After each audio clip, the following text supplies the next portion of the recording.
Perfectionism is the invisible barrier between inspiration and action. It's the habit of overthinking, overplanning, and overpolishing until the moment is lost. It's the voice that keeps whispering, "It's not good enough yet." Have you ever had a great idea, like writing a book, creating a video, starting a new workout routine, and you felt that spark of, "I'm doing this," only for it to fade away? Of course you have. We all know what it's like to have those moments of clarity and excitement where the possibilities feel endless. But for some reason, most of us never follow through. This week on The Rabbit Hole, we're going to talk about why we hold ourselves back and how we can finally get out of our own way. This week, we're diving into the frustrating and all too common experience of perfectionism. Now you're entering the rabbit hole.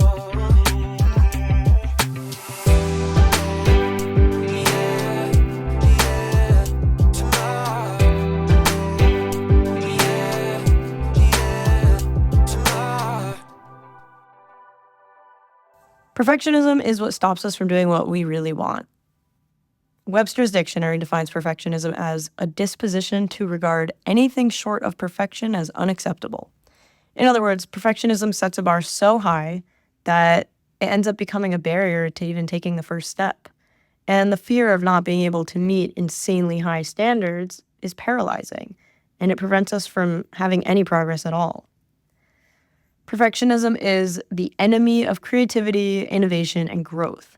Because as we all learn eventually, if you really want to learn and achieve in your life, you have to make mistakes and you have to build up the resilience to bounce back from it. So even though striving for excellence is motivating, demanding perfection from ourselves it's just a recipe for disappointment and honestly, inaction. Let's talk about Harper Lee for a second. I know not everybody likes reading, but Harper Lee, if you didn't know, was the author of the great American classic To Kill a Mockingbird. Harper Lee published To Kill a Mockingbird in 1960, and it was an immediate smashing success. And I don't think Harper Lee realized at the time, but she was setting herself up for a lifetime of frustration. Since her massive success with To Kill a Mockingbird, she only ever published one other book, which was the sequel to Kill a Mockingbird called Go Set a Watchman. Oh yeah, and it was released in 2015, almost 60 years after her first book. So in those 60 years, I can imagine she was probably faced with the frustrating desire to create another instant bestseller, otherwise known as perfectionism. And so perfectionism is really something that can affect your entire life. But what's weird about it is that as bad as perfectionism can be and as annoying as it is, it seems like everyone experiences it, right? Like perfectionism is so common, especially today. And there are certain things in our world that I believe have helped make it a lot more common today. For example, social media. I came up with a term for this social media related perfectionism. It honestly relates to other aspects of your life, but the way I came up with it had to do with social media. And I've spoken about it before, but if you haven't heard, it's called the high score trap. So the high score trap is kind of what it sounds like. Imagine you're playing a video game like Tetris, one of my favorite games, and you get a new high score. Let's say your high score is 1,000,000. So now, the next time you play Tetris, your new benchmark for success is 1,000,000. Even if you get 999,999 points and then get out, you don't feel successful because you didn't pass your high score. Even though 900,000 plus is still an amazing score, you'll just never feel like it's good enough until you do better than that before. So with social media, every time you post a video or a photo or a blog post, whatever it is, if you quote unquote go viral or have a surplus of likes and comments and shares and it's blowing up, the next time you post, you're expecting that again. It's kind of like once you achieve a new personal best or high score in any aspect of your life, you set a new benchmark for yourself. So everything we do after we get the high score, even if it's objectively an amazing thing and only like marginally less than the previous thing in terms of value, it's still perceived as a failure or not good enough. Harper Lee's high score was the immediate and worldwide success of To Kill a Mockingbird. And because of that success, ironically, it kept her from writing anything else original for the rest of her life. Now, the high score trap tells us a lot about how people think, but it's also super relevant in today's day and age because on social media, like I said, people are constantly competing to get a higher score. You want the most likes, the most comments, the most shares, blah, blah, blah. You want to feel good. Not only that, but the better your content performs, the more of a chance you have at making money off of it too. So when you post something online and it gets 2 million views, you feel great, like hitting that high score in Tetris. But every time you go to play again, like to post again, you're just trying to beat that best number. And it creates this loop, stop the loop, where people attach their worth to how their content performs. And so when you don't beat your high score, you're disappointed, regardless of how well it actually performed. Someone who actually brings this up a lot is James Charles. At least recently, he's posted videos venting about how annoyed he is at how some of his videos have performed. Here's an excerpt from one that he posted on November 24th, 2024. So I posted the video, okay? It was at 8,000 likes in like 1 minute, 10,000 likes in 3 minutes. Then it's like 15,000 likes in 10 minutes. I'm like, okay, that's like weird. It's kind of slowing down. Then it's at 20,000 likes in 30 minutes. And by 1 hour, it was at 21,000 likes. So it had completely lost all momentum altogether. But he's not the only one. Back in 2020, when TikTok was poppin', there was a creator who posted a video that got a lot of views and had a similar experience to what I'm describing. And by the way, this is not me hating on that creator. I'm just using them as an example in this case study or hypothesis or whatever about the high score trap.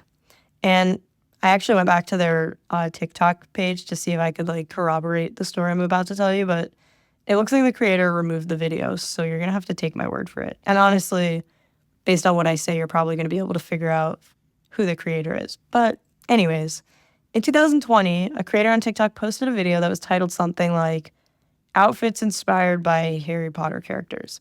And it was an awesome video. And it did really well. It actually got around 50 million views.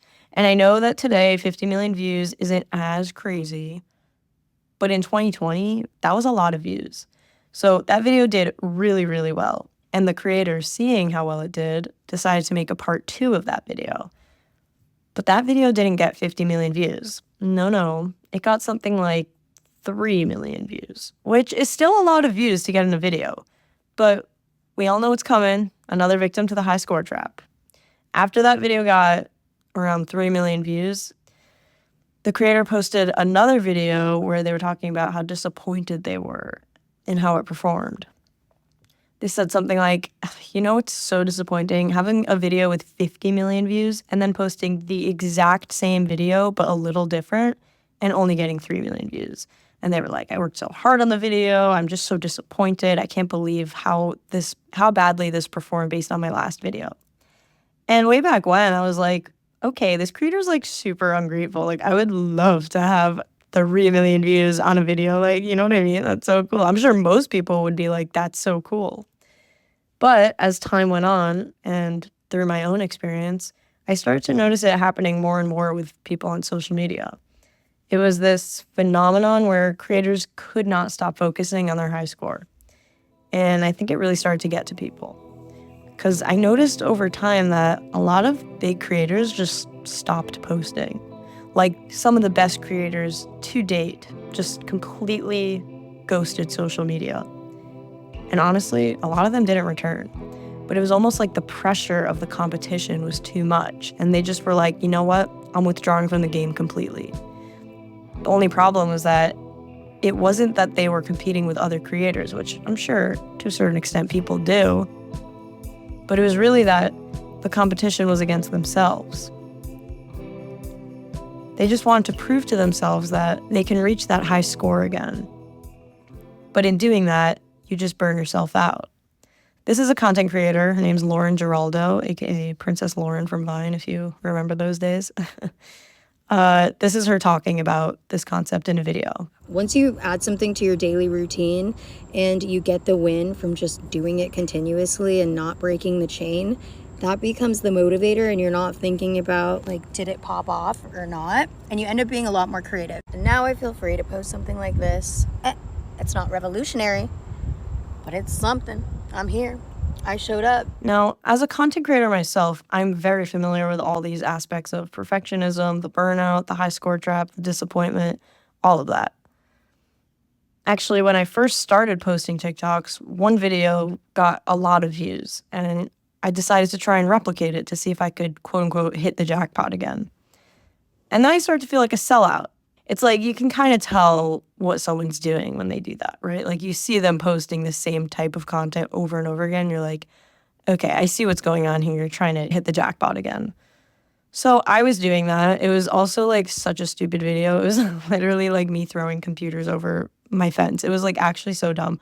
But it wasn't working, obviously, because one, that's stupid. And two, I didn't even care about the content I was making. I was just trying to beat a score. Also, side note, I didn't even have anyone really watching me at that point. So I was just being delusional. Like it just goes to show that people on social media, no matter how big or small, are all part of this like game. But what was happening on social media with the perfectionism, the burnout, everything, it was only a microcosm of what was happening everywhere. People always say it's not about the destination, it's about the journey. But when we're talking about perfectionism, it feels like it is about the destination. You're thinking about the result of your project and you can't even think about like what's going to happen during the journey. You might even start to think about, okay, how am I going to get to this result? How am I going to do it? What are the steps? And then you're like, actually, this is too much work, and you get overwhelmed and you're like, the result's not going to match my expectations. This is too much. And you stop it at the source, and then you end up with nothing to show for yourself. And we see it not just in social media, but in all aspects of our life. With our careers, our relationships, our creative endeavors. If we can't have it all, we don't even want a part of it. You know, if I can't be a manager, why would I even want a job at the company? If I can't be with someone who checks every single one of my boxes, then I don't want to be with someone who checks some of them. If I can't write a bestseller, then I won't even write it all. And if I can't have a video go viral, I don't even want to make a video. It's all around us every day, the plague of perfectionism. And honestly, all it does is stop us from doing anything we really want to do. Here's another classic example of perfectionism. And this actually is something that happened to me, so maybe some of you can resonate with it. I really wanted to start a morning routine. Not like I wasn't having one, but like I really wasn't satisfied with the way I would start my day. You know, I kind of would just like roll out of bed and start working. Like I wanted to get more done in the morning instead of just waking up and going to work. I wanted actual routine and things that would just make me have a better day. So I was like, okay, what are the things people do in the morning? Okay, people exercise, they have a smoothie, they maybe like take a moment to like journal or meditate. They have a to-do list for the day, and like they have everything perfectly. So I was like, okay, I'm gonna wake up at like 6:30 a.m. and I'm gonna exercise, and then I'm gonna journal, and then I'm gonna have a smoothie, and then I'm gonna make a to-do list. And like literally I was like planning my day like, okay, this is what I'm gonna do. So I woke up at 6:30 a.m. and I was like, I don't want to get out of bed. It's so freaking early. Like I really don't want to do this, but I was like, fine, I'm going to try it. So I got up. I was like not in the mood. I was like, okay, I'm going to exercise. But I didn't have like an exercise outfit. I didn't have like a yoga mat. I didn't have like any of the equipment, and I wasn't going to like the gym. I don't have a membership anywhere, and I didn't sign up for any classes. So I literally was like, okay, I'm going to like skip the exercise because like I don't have the things that I need in order to like do exercise correctly. And then I was like, oh, for the smoothie, I don't really have all the ingredients I want. And like, I don't know exactly what goes in a smoothie. Like I need all the ingredients based on this Google article I found. So I'm going to skip the smoothie also just because like, you know. And then I was like, hey, I want a journal, but I want to get a journal to like have a specific journal for my morning journaling. So I was like, I'll order that now and then I'll just do it when it comes, like the next time. And I started noticing that every single thing that was on my list of things that I wanted to do in the morning was being completely sabotaged by my need for it to be perfect. The truth was, I don't need a yoga mat to do workouts in my house. I don't need equipment. I can do jumping jacks and push-ups. The same way, I don't need every single ingredient in a smoothie. I can skip out on like the honey or something. I don't know. And I don't need a journal that is specifically for the morning. Like I can just write on a napkin. It's just the act of writing is what's important there. And so I really got in my way and I just was like, you know what? It's kind of overwhelming to implement all these things. I'm just not going to do it. But I realized after that you don't have to be all in. You don't have to be perfect. You just have to do what is good enough. And I know it's hard for people to grasp the concept of what good enough is because some people think good enough means perfect, which I also thought that for a while, but it's baby steps. It's instead of waking up at 6:30 a.m. for your morning routine, you wake up at 8 or 7:30. You don't have to do it perfect the first time. It's kind of like stairs. You start with 1, then you go to 2. Guess what? Next 3, 4, 5, and then you're 100 flights up and you're like, whoa, can't believe I started with 1. It's a stupid analogy and I'm sorry for coming up with it. It was the first thing I thought of and I'm sorry, just ignore it. But you know what I mean. Everything starts slow. So when you can avoid the problem of defeat, when you just throw away the entire idea completely because you can't do it perfect, then you're getting somewhere because that's you coming back to earth. Because in reality, you can't just suddenly have a morning routine. It's a routine. It's something you build on. You don't acquire it. And once you do this and you start to really break down each process within a larger project, you start to see that your need for perfection is actually such a roadblock and it's awful. There's a famous quote from a famous French writer and philosopher, Voltaire, who said, "Don't let perfect be the enemy of good." People who struggle with perfectionism aren't interested in being good at something. They want to be great. But a good song is better than no song at all. Your morning routine doesn't have to be 100% what you imagine it to be. It can start out as 30% what you imagine. And you can slowly work your way up to that 100% dream morning routine. Now, obviously, like most things, it's easier said than done. It's not so simple to just slowly do something. Especially in the age of instant gratification, the concept of trusting the process has become a lot harder to grasp. We want it all, like Sharpay Evans, and we want it now. And if we can't have it, we want nothing to do with it. It sounds kind of childish when you say it like that, but I empathize. Let's bring it even closer to home. Right now, you're listening to a podcast called The Rabbit Hole, hosted by Tamar Cement. But before it was available to the public, it was stuck in a latent stage for like 3 or 4 years. It was a definite victim of perfectionism. I am pretty sure I originally announced that I would be making a podcast in 2021. And I did have the intention of releasing it shortly after I announced it. But what stopped me from producing it was perfectionism. I needed it to be something that I was genuinely proud to put my name on, without realizing the whole time that just having a podcast with my name on it is something to be proud of, regardless of all the little stupid stuff that I would get caught up in. So I literally sat on the concept of the podcast for years, trying to figure out a way for me to make it perfect. But the more I thought about what I wanted to do for it and what the vision was for it, the less I actually did for it.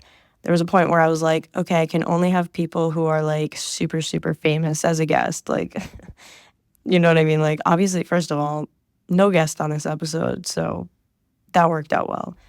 And I also was like, I want the most expensive microphone. I need to get a studio. I can only release the podcast on a certain date it was so stupid what I was focusing on. And in the end, I just kept pushing it farther away from ever becoming anything. But clearly, you're listening to it right now. And so I was able to overcome it. But perfectionism was and still is a huge problem for me. Outside of content creation, I still struggle with it. But I recognize it at the source now. It's kind of like if you give a mouse a cookie, he'll want a glass of milk too. So it's like, oh, if you want to release a podcast, you have to have a studio too, and you have to have a microphone. You don't have to have all that. I am literally recording this on my iPhone. don't tell anyone. It sounds really professional. But throughout the process, you have to keep stopping yourself and be like, okay, if I don't choose something and if I don't make decisions now, then I'm never going to launch this thing that I care about. Like, I have to literally bring myself down to earth and be like, I don't care if it's perfect. I just need it to function correctly.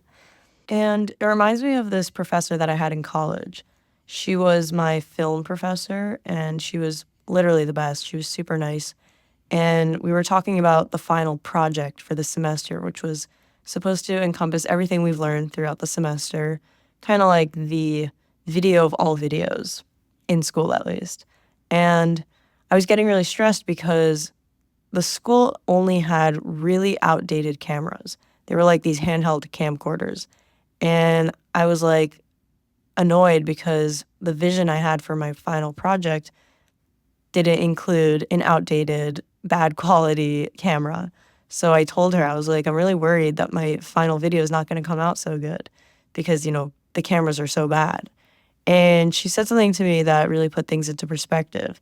She looked at me and she was like, Chwar, you could record a pile of dog poop on a sidewalk and somehow it would still be entertaining.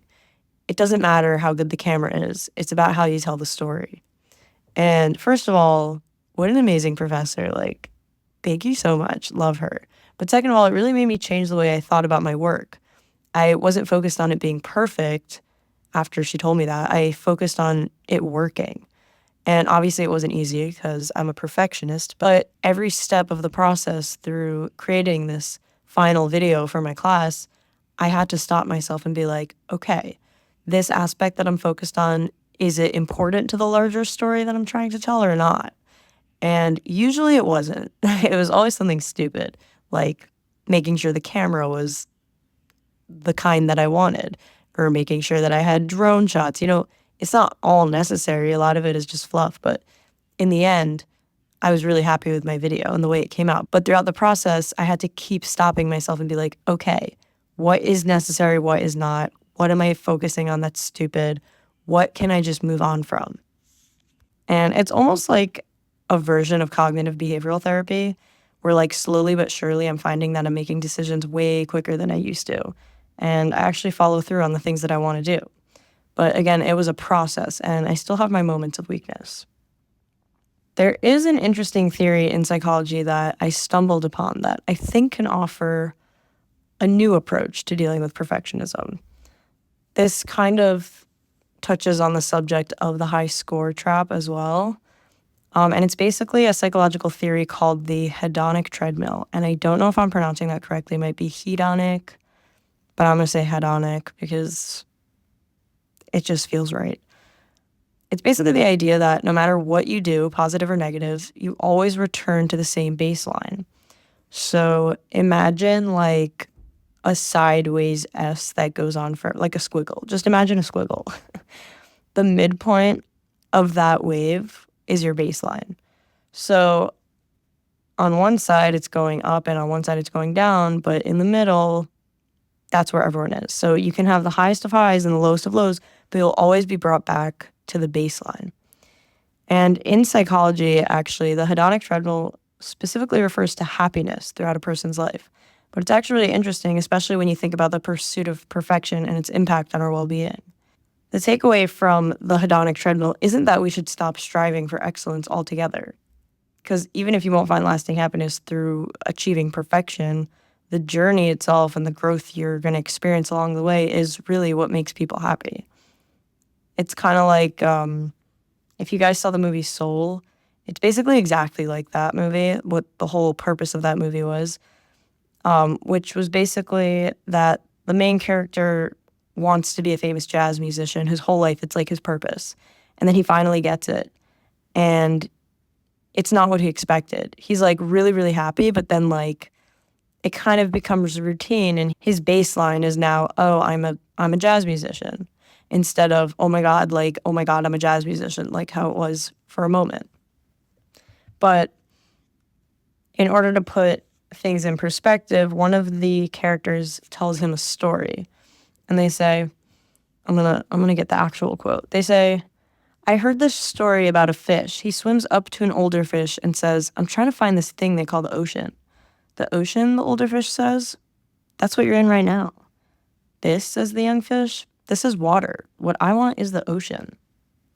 So basically, exterior things in your life can affect your happiness for sure, but they don't determine your happiness. And the way this concept relates to perfectionism is that it doesn't matter how perfect something is. It doesn't matter what you do, because at the end of the day, you'll always have your baseline.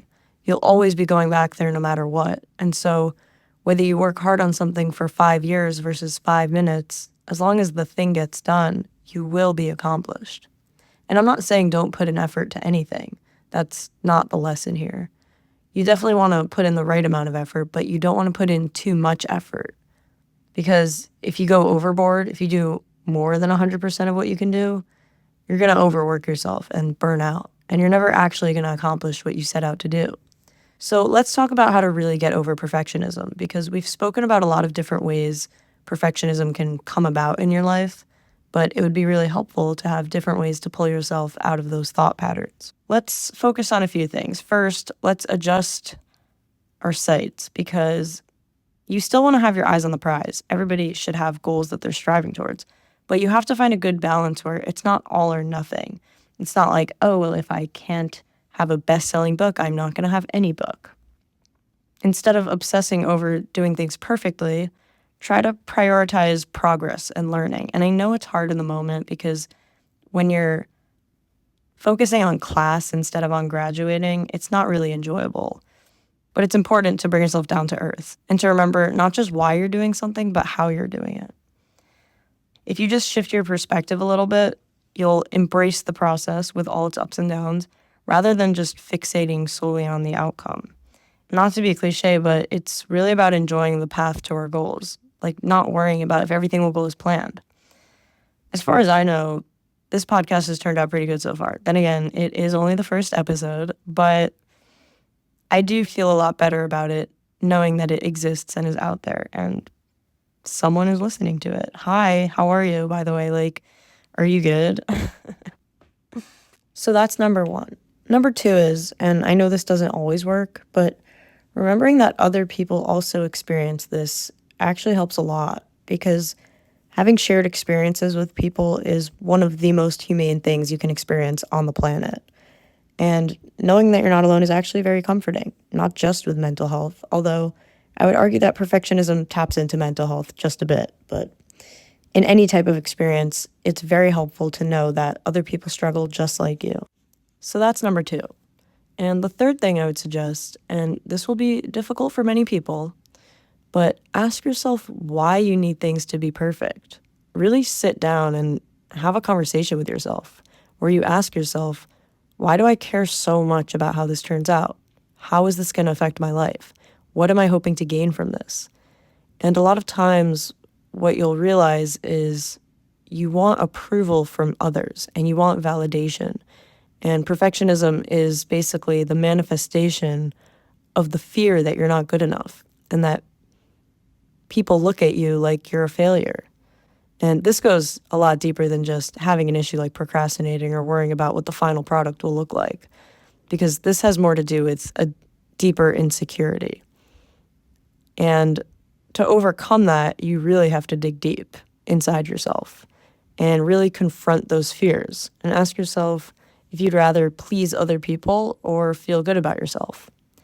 And obviously, it's not that black and white. It's very complex to have insecurities and to want to make good things. But learning how not to be controlled by your fears is one of the key steps in self-growth and compassion. So it doesn't happen overnight. You can't just suddenly wake up and say, okay, I don't care about anything. You really have to work on a new mindset to not let the external validation control you, and to really just focus on what you want and what your goals are and what you want to achieve for yourself and not for others. And another thing that I mentioned before is that setting realistic goals is really helpful. Instead of waking up at 6:30 a.m., wake up at 7:30 a.m. Instead of needing to write a full book, write a couple of poems. Start slow. Set actual realistic goals, because once you start training yourself, and it really is training, you slowly start to morph your mindset into something a lot healthier and more productive. But it takes time.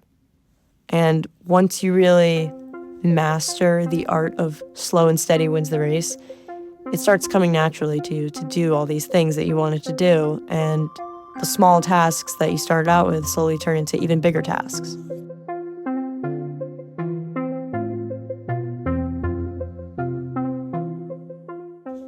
Anyways, I do want to introduce homework assignments. And I know you're like, ew, we're not in school, but think of it more as like a encouragement that I will leave every episode with. So for this week, I want to encourage you to sit down and do the thing that you've been wanting to do, but just haven't been able to bring yourself to do. Whether it's writing a screenplay or filming a video, DIYing your garage or your office, painting the picture that you've been wanting to paint for a while, or taking a class, learning a language. I want you to do the thing, but as you pursue the project, keep in mind that the reason you're doing it isn't for the outcome, which, by the way, is important to have a goal. You want the outcome. But you're doing it to learn about the process, not to reach an ending. That's just the cherry on top. Do it for the journey, not the destination. Unfortunately, that's like the main advice I can give for perfectionism. It's annoying because usually the best advice is the stupidest advice because you've heard it so many times. But unfortunately, that's the way it is. It just really and don't get me wrong, I still struggle with it.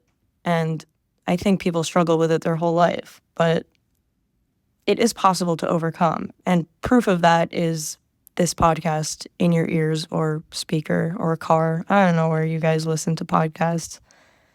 But there are so many other aspects of my life that I struggle with perfectionism in, and I haven't even cracked the surface of that.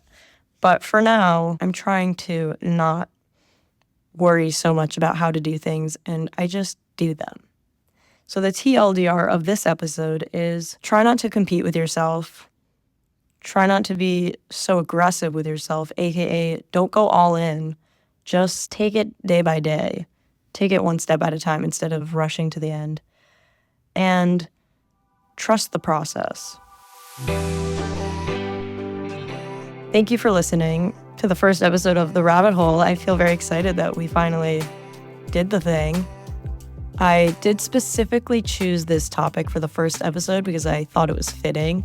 Like I mentioned before, how long this podcast has taken to get made because of perfectionism. So I hope that it resonated with you. It helped you. If not, I'm sorry. Please let me know what you thought of this episode. If you have any thoughts, comments, concerns, questions about this episode or any future episodes, please let me know. Let me know if you hated this, if you loved it. Like I said, I'm learning as I go. So thank you again for listening, and I'll catch you on the next episode.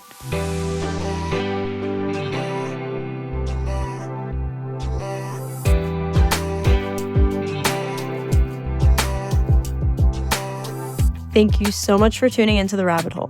If you have any topic requests, questions, concerns, or anything you'd like to share with me, please send an email to rabbitholevibes@gmail.com.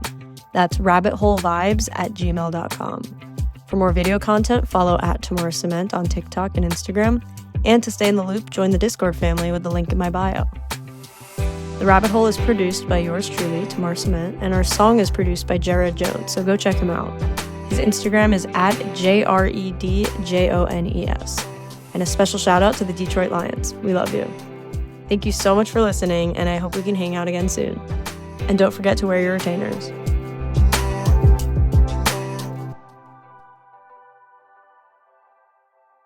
If you've been here since I first mentioned the podcast in 2021, you are a trooper. You have my heart. You really stuck it out, and I really appreciate you for believing in me. And if you're only listening to this to confirm your suspicions that you should not have believed in me and that this is a waste of internet space, I'll be crying. Like, I'll be here crying. But at the end of the day, I'm not trying to be perfect anymore. I'm just trying to be.